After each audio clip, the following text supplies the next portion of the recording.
Welcome to Wednesday afternoon all conference chat. We're glad you're with us. We're talking with each of our staff members over the last several Wednesdays. Next Wednesday, we're talking with Lynn Chindlin, our support staff for operations. And then the following week will be our fourth Wednesday of the month, which always means we're doing a conference update. So that's what we'll be talking about the next couple of weeks. But today we're talking with Kathy Laws, our one of our associate conference ministers. She always used to say she was the associate conference minister with responsibility for Prairie and Western associations. But that is no longer how it's organized. She provides pastoral care support to, well, I'll let her talk about what that all is. There's a whole bunch of moving parts to what she's doing. But we're in the process of transitioning our ACMs. It's all been approved that these changes are happening, but it's taking January, February, and March for us to really make the full move to these new roles. And so Kathy can talk a little bit about, I'm sure she'll talk a little bit about where she is in that process, both where she is, where she's coming from, where she is now, and where her end goal will be. So glad you're all here. Kathy, are you ready to take it over? I think so. Can you hear me okay? Yes. All right. Hi, everybody. I'm going to share the screen. And there's a lot of words in this presentation, so I just decided to have a little bit of fun with it. I hope my boss thinks it's as fun as I do. Okay. You can all hear okay? Yes, we can. We can see, right. we can hear. So my new job is called the Associate Conference Minister with responsibilities for authorization and oversight. And the description of the position was approved by the Conference Council back in October. And I use a lot of the words from that. Some are my own words. Most are from the position description. So I'm to be working from home. This is one of those memes that came out a year and a half ago when we first started working from home, and we thought this was so terribly funny. It's not so funny anymore. I'm going to be, once we start traveling again, there'll be travel. And I am to report to the conference minister, Molly.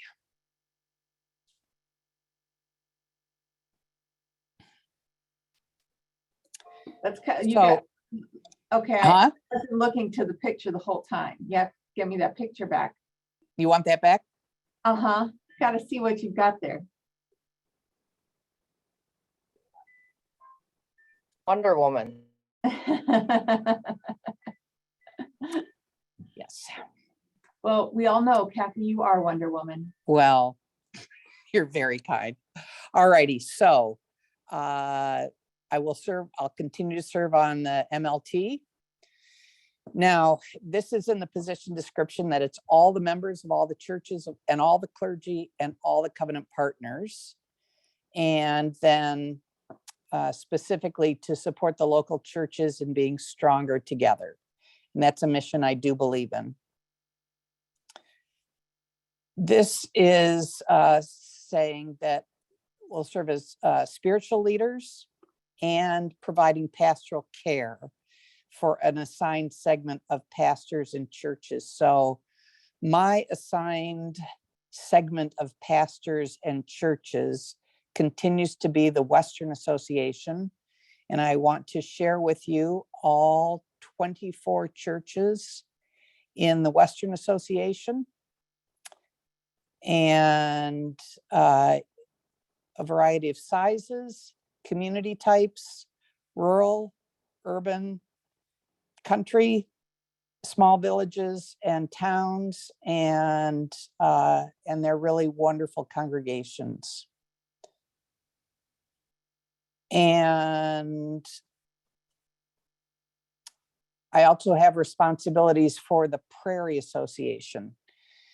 Similar geography in that we have big, small, mostly small town, small rural towns, larger cities. Rockford is the second largest city in the state.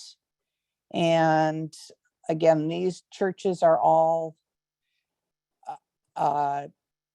managing and hoping that they can continue to be strong witnesses to Jesus Christ in this time of pandemic.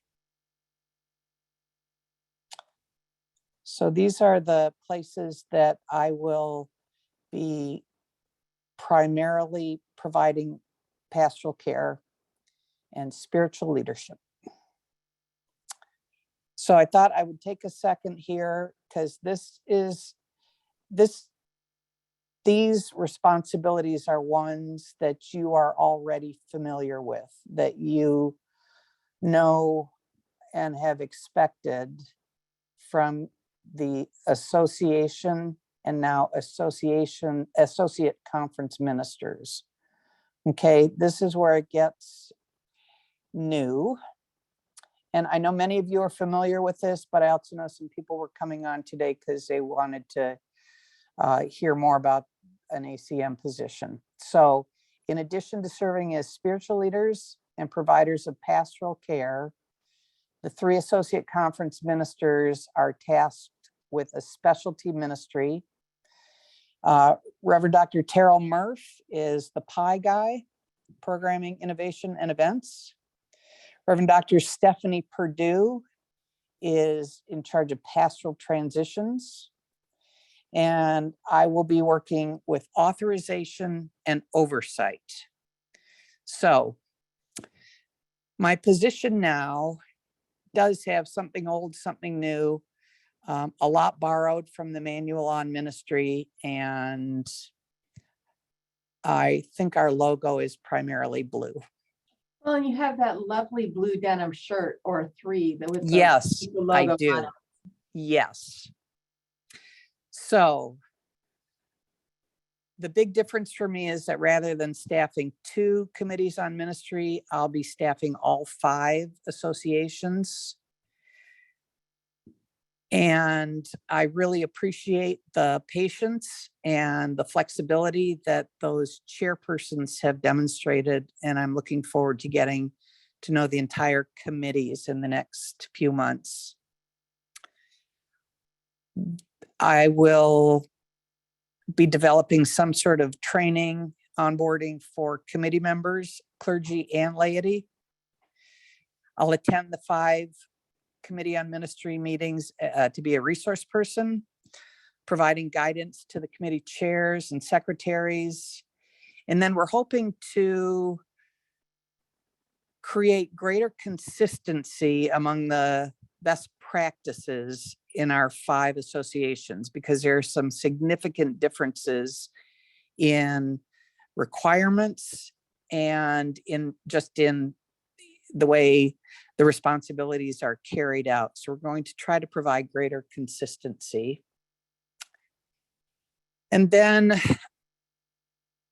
along with the 5 association committees on ministry, we're building on the fitness review response team that has been coordinated in the past by people like Kim Wood, Jim Olson, Chuck Maney, and Lori Reed. And our new co-chairs are Bob Talish. He's a retired professor, and an active member at Hope Church in Moline. And Reverend Dr. Renita Ward is an attorney and a pastor, and I believe her local church membership is at Covenant UCC. Is that correct? I hope. I think she's is she at Covenant or is she at South Village? No, she is a member of Trinity and she is working with Reverend Jesse Knox, Jesse Knox. Yeah. Thank you. Thank Thank you. My you. apologies. the Church of the Good Shepherd. Right. Thank you.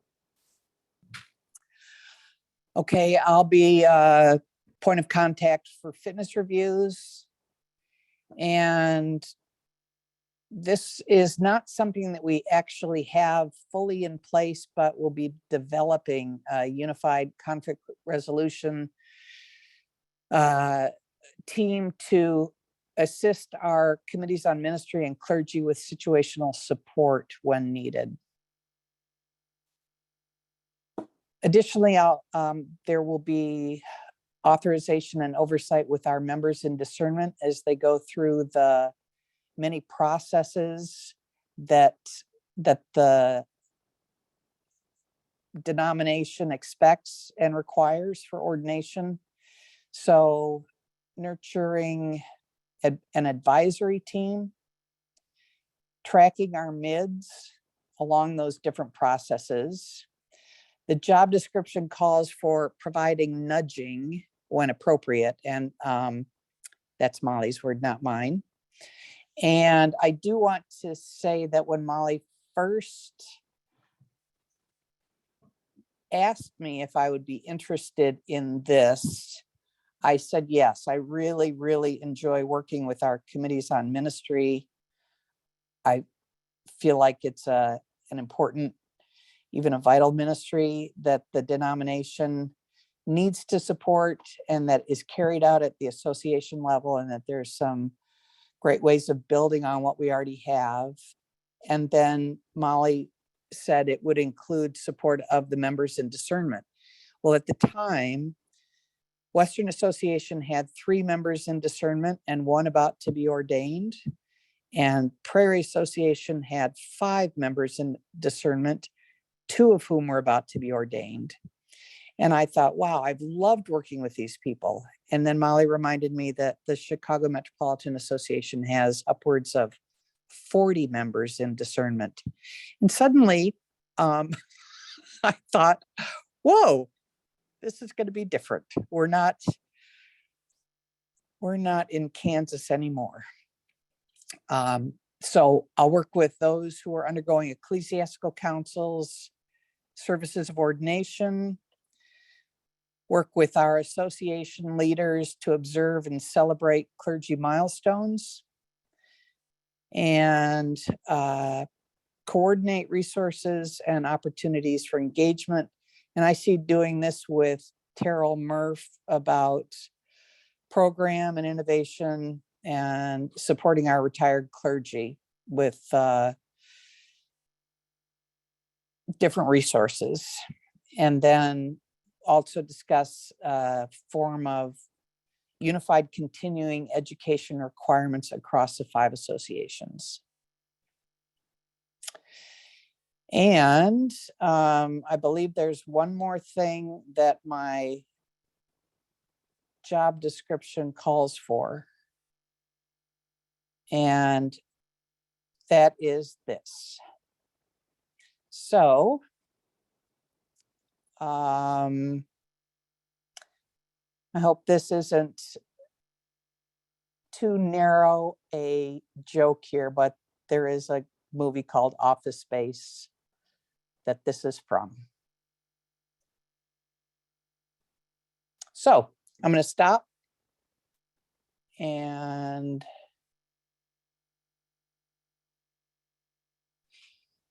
see if there's questions or concerns, and it may be that Molly can answer some that I don't know yet about.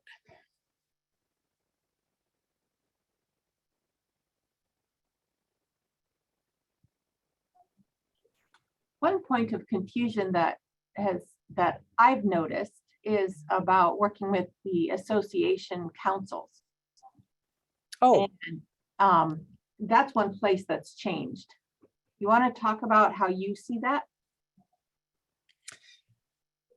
I have staffed the association councils in Prairie Association and Western Association, and they're very different. One is a large somewhat cumbersome size group, and the other one is too small. And Molly is going to staff those, and I believe also try to bring some uniformity across the 5 associations. And she has said that this will be a way of maintaining connection with those local associations, with the 5 associations. I would be remiss in saying I do, if I didn't say, I will miss that work, simply because there've been some interesting and challenging times, because a primary mission of the association councils in Western and Prairie have been planning the association meetings, the fall and spring meetings. And so I'll miss being in on the ground floor of those. Was there more you wanted to say, Molly? No, I think what you just said is pretty consistent with what I said a couple of weeks ago, and it just continues to be a question. Yes. So thanks for speaking to it. Yeah, this is Mark Binder on the phone. I got a question that I think is probably more directed at Molly than Kathy. And that is, with your staffing of the association councils, which I understand, which has been in the plan all along, get that, no problem. But the next problem that to my mind comes up, I mean, Kathy does one of them in each association of the Committee on Ministries. But there are many other inside the associations, I know in Western, standing committees that have staffing and need staffing. Are you going to be doing that, Molly? Is Kathy going to be doing that? I mean, there's the Lenhart Committee. There's nominating committees that need help directing people toward conference offices. What conference person is going to be staffing the various standing and or, depending on the association, subcommittees of the association? Most of those will, by nature of the limited staff, have to go unstaffed. We aren't going to just abandon everybody either. So there will be both Kathy, like for example, you're speaking from the Western Association. For the Western Association subcommittees, there would be ways that Kathy or I could be called upon to advise or to talk through things. But in terms of staffing, multiple association-based committees, we do not have staff capacity to continue to do that.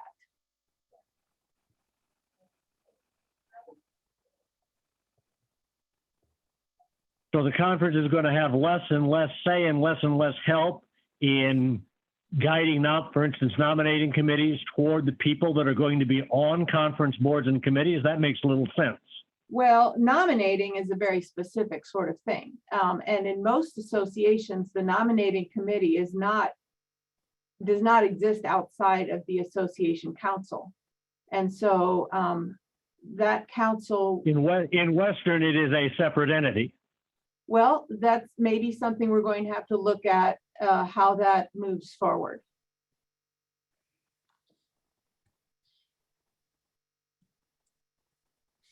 So, anytime we have major changes like this, we're going to notice some things that don't quite fit.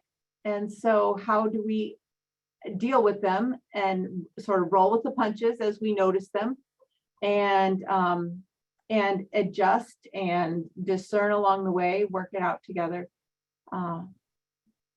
But that, I think, that'll be part of the journey and part of the discovery, because I think Kathy's already noticing this in the committees on ministry. They do things dramatically differently across the life of the church. And I think there's some best practices we can learn from each other, even within our own conference. One of the questions I was asked is Molly trying to get rid of associations? No, not at all. I think associations have a really important part to play in the life of the conference. At the same time, when you look across the life of the UCC, a lot of the conversations about merging conferences. and some of that is about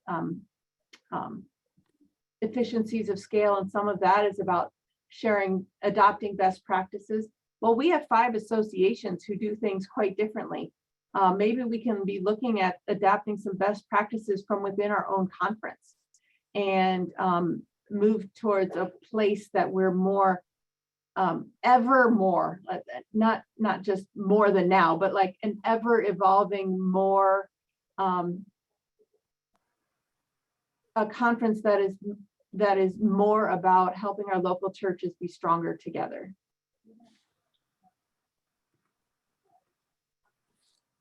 I would like to ask Kathy, are you going to continue with any pastoral transitions that you've been currently working with, or is that all going to just be handed over?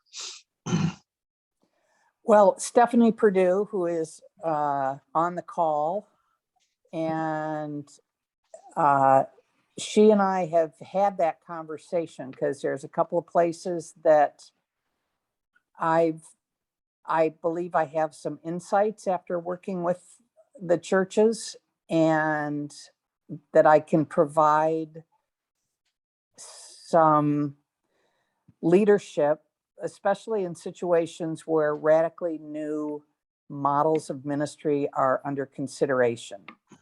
And so I envision working closely with Stephanie on these. She may be doing, eventually doing the heavy lifting, but I anticipate that we'll work together. It may require some overlap at times, 2 staff people working with the church in order to accomplish what we hope to do for the church in transition. Mhm. I mean, this would be done with the goal of providing the best leadership for the church in transition. And I'm not suggesting that I'm so beloved that Rockton would only deal with me. I don't mean that at all. Well, I mean that Stephanie will bring really strong gifts to. So I'm being a little nebulous here, but I envision no, continuing. I'm actually hoping that you and Stephanie and I can perhaps start to involve her with the discussions that we're having between Rockton and Pecatonica. Correct. Yeah. And I didn't know if that was out there, Bob, so I didn't say it, but We're really talking neat about it model. openly at the church, both churches. So, there's no secrets here. It's a conversation. And it will begin. We are both having meetings on the 20th, and we will probably start having joint meetings between the 2 churches after that. It all seems to be moving in that direction. Excellent.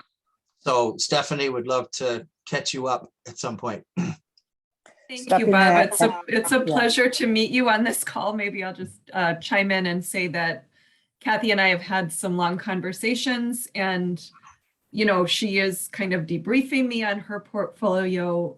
Reverend Carlson, I know, visited Pecatonica a few weeks ago, and she gave me a little insight as well. So I'm ready to meet with you all and Reverend Laws, to begin that trade-off as soon as we need to put a meeting on the books, and look forward to that. Right. Yep.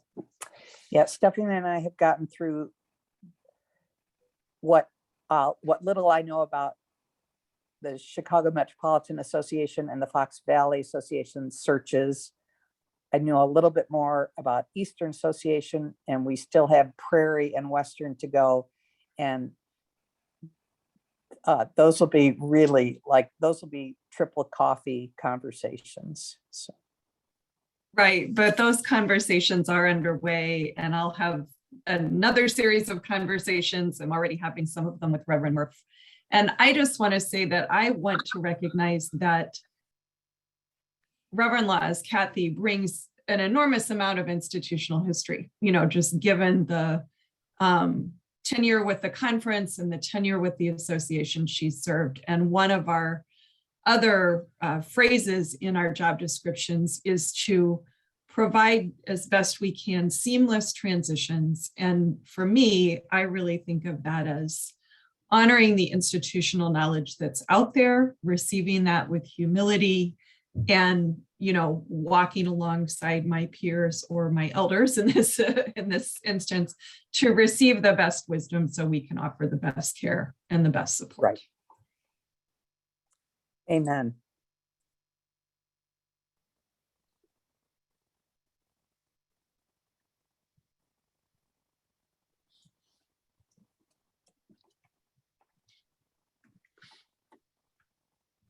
This is Jim Powers. I was trying to think how to ask this.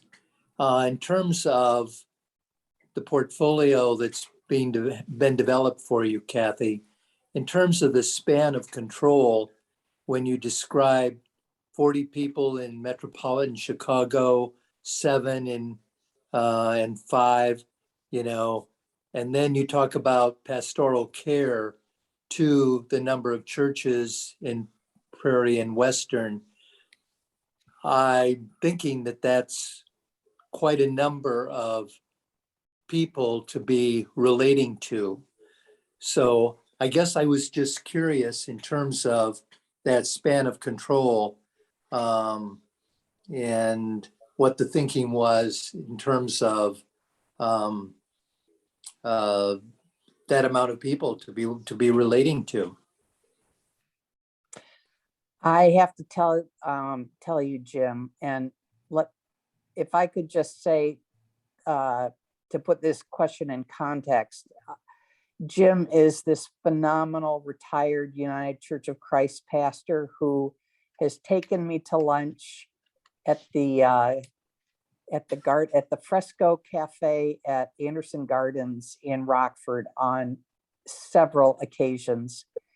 And he's provided wisdom and guidance and just this fabulous sense of humor. And it pains me greatly to think that there will be less opportunity for me to build those kind of relationships like I have been blessed to have with Jim. That really is painful for me. And I have weighed out time and again whether I feel called to a ministry now that has a greater level of expectation of building systems to support our churches rather than delivering that leadership in person. And we've talked for years and years about involving retired pastors who have been through search processes in being local reference people for churches in the search process, or even maybe staffing it themselves. And we never pulled it off. And now we may have to do that kind of thing. And boy, I'm not saying I wear a cape and swoop in, but I have been accustomed, Jim, as you know, to being able to build the kind of relationship that I've had with you. And I am grieving that. Huh. So what I'm hearing is that we may have to think in terms of some structural changes that will not allow for perhaps as much personal contact as we've been privy to in the past. And that's just part of the journey that we're on. And I see Molly nodding her head, so I'm assuming that's true. It's a loss for sure, but we have half the staff, the conference staff that we did maybe 7-8 years ago. And there are things that we're not able to do. You also heard me tell Mark that we can't staff some of these subcommittees because we just don't have the capacity to do it. There will be opportunities that real relationships will be built, significant relationships will be built, but the the breadth of work is really significant and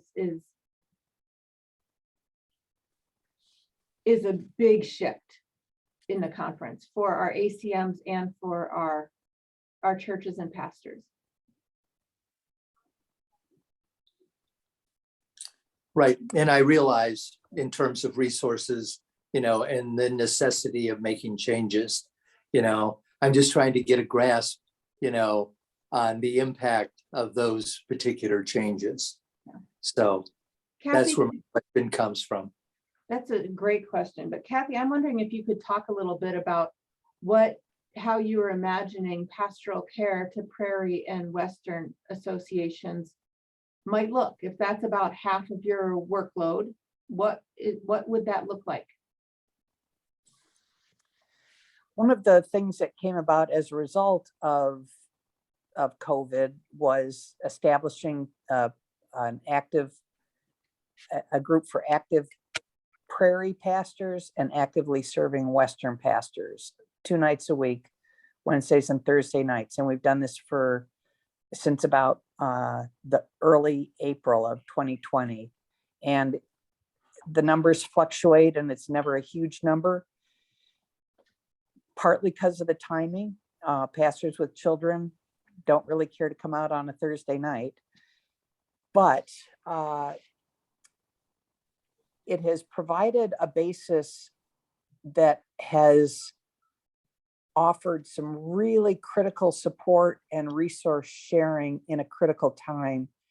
And it's not the same as a community of practice, nor is it the same as a brown bag cluster meeting that we used to have. I envision establishing more of those in a more time specific way, like saying 9 to 10 on Wednesday mornings. And this is what the topic is this week. When we started these, there were nights that we went till 10, 10:30, 11 because people were hurting so badly. This is starting at 7 at night. And now it's unusual to go past 8 o'clock, but that's because some really fantastic relationships have been built and there's a great deal of trust. That's one way I envision doing it. I had forgotten that the job description called for the, care and feeding of our retired pastors. And that's where I see working with Terrell in terms of providing opportunities for retired pastors to get together. Because I know that, to be honest, I had breakfast this morning with my predecessor, Bob Meisner, and I think that we speak the same language, and it's very, very important. And I want our retired pastors to have those opportunities, sort of like the Gray Shepherds used to do in the conference.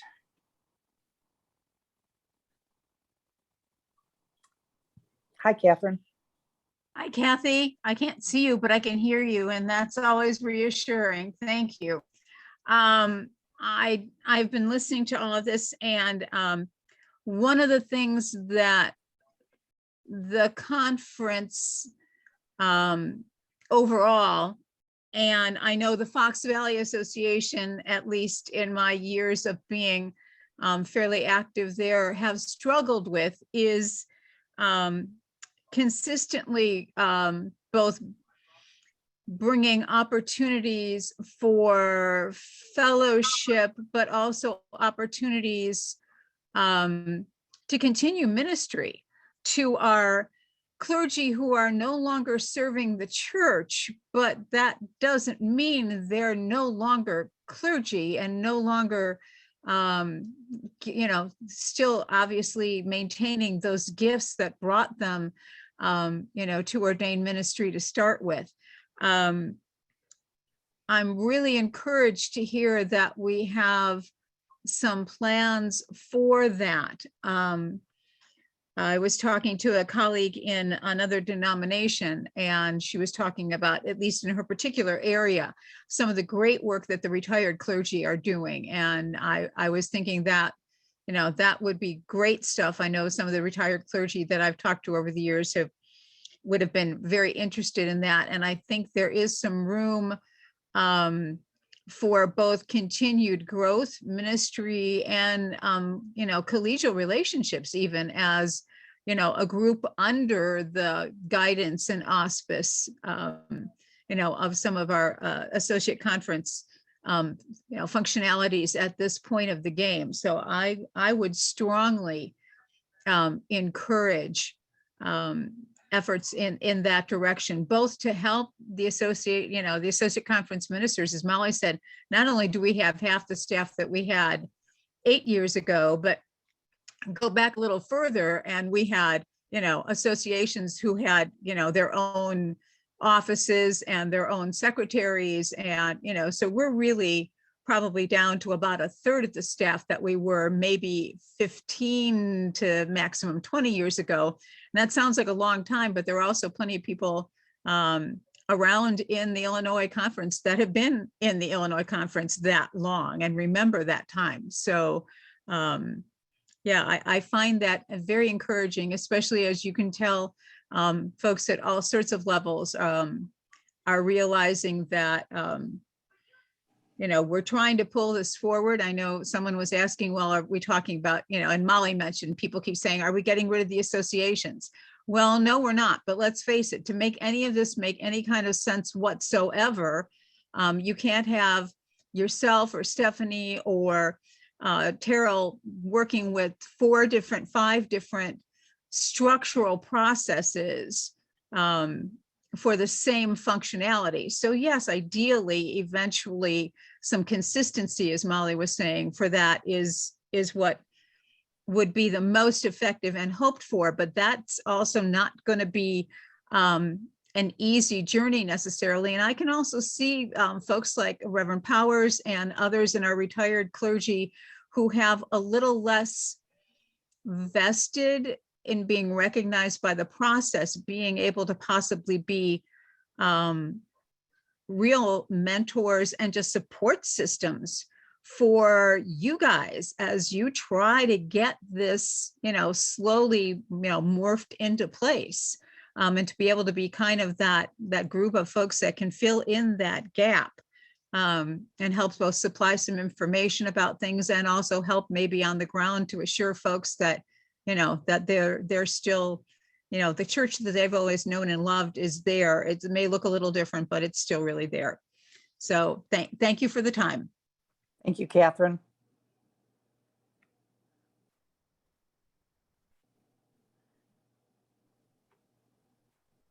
I have to go to page 2 and see if there's anybody over there. Catherine, I want to respond to something that you said. I took tickets at the last conference meeting that we had at Elmhurst College. So that was in June of 2019. And I took tickets at the retired clergy luncheon. And it was so fun to see people that I know and names that I'm familiar with, but may not have met. And it was like old home week in that lunch room. And I think we can create that kind of thing and build on those connections. And in so doing, remind one another of the covenant promises we've made to each other. So. Carol? Yeah, I'd like to kind of say, Catherine, I agree with you 100%. One of the things that I was, while I was in the old portfolio and working with our committee on ministry and the CMA, one of the things I had talked about and thought about was in the CMA, ecclesiastical councils are a challenge for some clusters to get a quorum. And so one of the things, and some people looked at the ecclesiastical council as being a rubber stamp. And so one of the things I was kind of thinking about and tossing around and just kind of discussing was establishing a seated ecclesiastical council, which included our retired chaplains and a couple of retired clergy, and allow the wisdom of the council to be the last step for any MID to go through the process.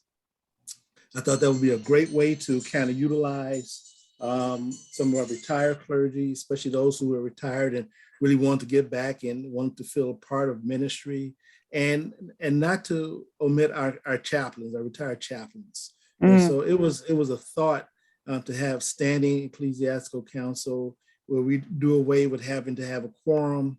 It'd be another add-on meeting. We really weren't sure how to deploy it, but it was a thought that we were kind of tossing around.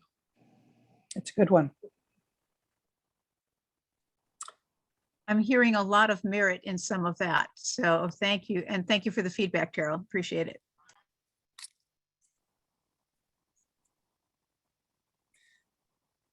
This is requesting a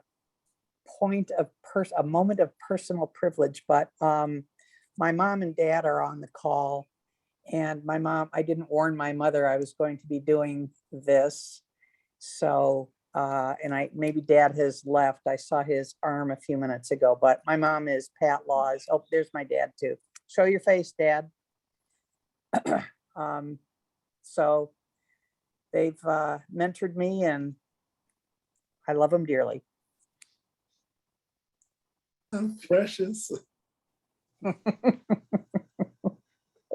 I'll hear it from my mother later. Honey. I recognize your dad, but not your mom. So it's nice to meet your mom. Oh, Hi, Mom. yeah. Yes.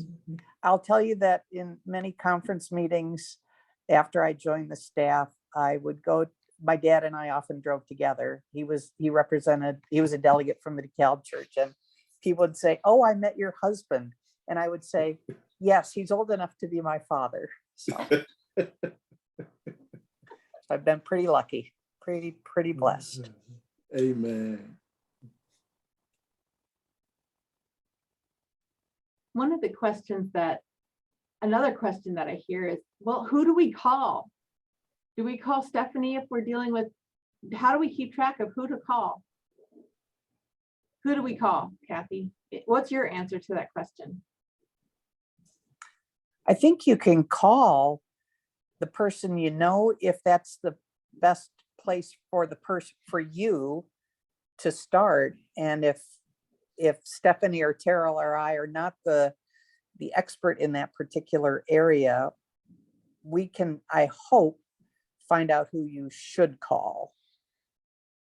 I've likened this position at times to a ministry of being the resource librarian. I may not know where that book is, but I know who to ask to help you get it.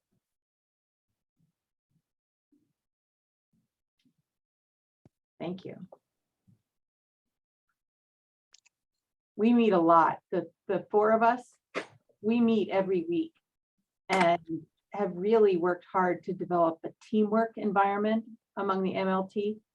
And so we realized that with these changes, there's going to be a bunch of handoffs and reference librarians redirecting each of the people.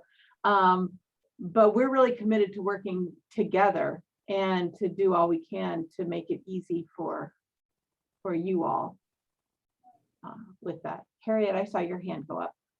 Yes. I think Sarah responded to an email I sent out earlier regarding church directories.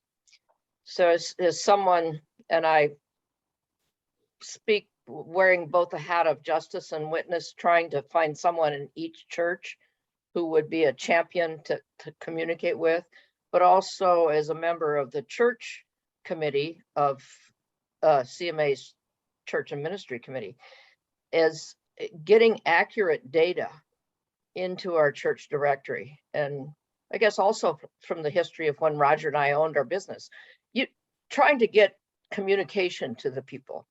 And so is there a way that lay people and non-staff people can support the conference in keeping up the directories and other databases updated? as I read it, it kind of looked like the churches didn't let the conference know when there were changes. Yeah, we never know. We sometimes know when there are pastoral changes, usually know when there are pastoral changes. We don't always know when emails or phone numbers are changed. Mhm. And we very rarely know when moderator or treasurer positions change. We're not notified about that. Sarah's been working on some things to Yes. invite more input. And as we roll out Realm more thoroughly, Oh, yeah. we've got to get our first round of data cleared up. We really want to expand that to include our first batch of data is churches and clergy. And we really want to expand that to include the next batch will be everybody serving on any committee within the conference, Oh, which yeah. includes a lot of lay people. And we're looking at ways to make that so that people can go in and update their own information. In Realm, they won't have access to like everything in it, but we'll be able to do a database.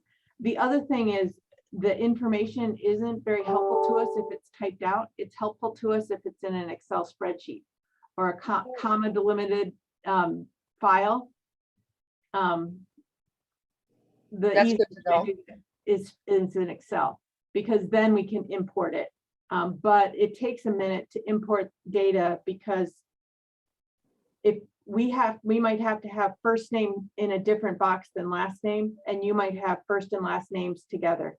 And so it almost always requires some data cleanup to make it match up and be able to transfer in. I can see some heads nodding. Some of you really know about data transfers in databases. So it's a little tricky. And yes, it's part of I really heard what you said last week, Harriet, about all the way to the end of the final mile. The final mile, The right? vaccination, or yeah. To the end of the pew might be in, so that we to capture more of that information. We don't have the data to send out to have a really robust communication strategy. Or to be able to, we know it could be really helpful to create opportunities for church treasurers to gather or church moderators to meet. We've got some options for clergy, but we don't have many good options. So we're aware of that and working towards how can we do that. And again, work on adding this in the context also of having fewer resources, but trying to leverage things like technology to really help us get to a point where we have much more access to be able to have those contacts made. And really, this key element of stronger together, whether it's in the conference or in the church, personally, is the strength of the lay members of the church. Sure. We know how important the clergy are, but clergy can draw their energy from the strength in the pews, and they need that reciprocity of, Absolutely. It takes a village.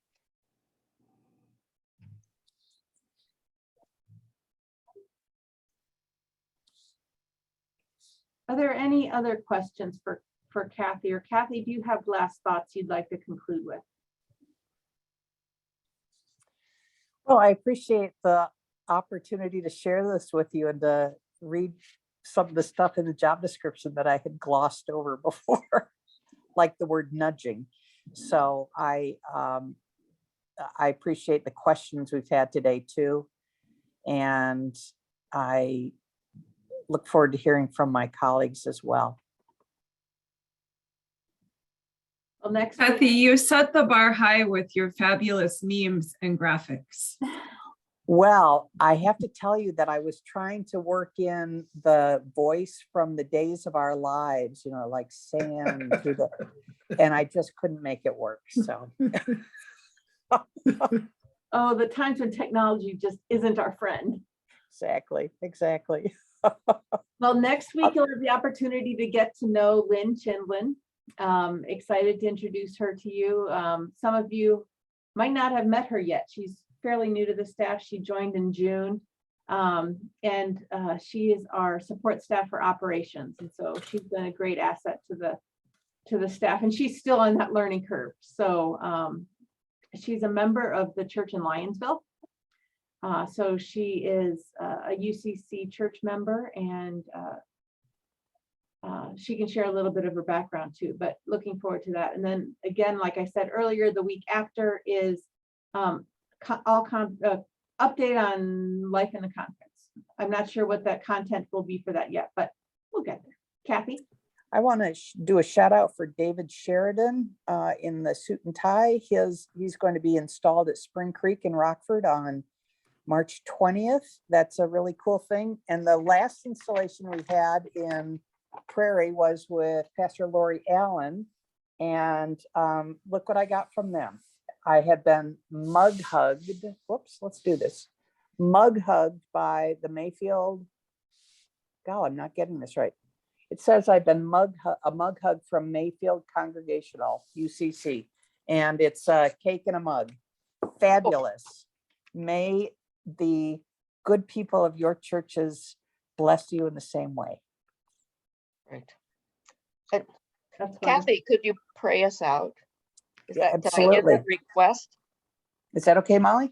You may make that request, and I would affirm that. Absolutely. Go for it. Gracious and holy God, surely you are present with us when two or more are gathered, and when we're on the screen like we are, there's still a warmth and a sense of fellowship.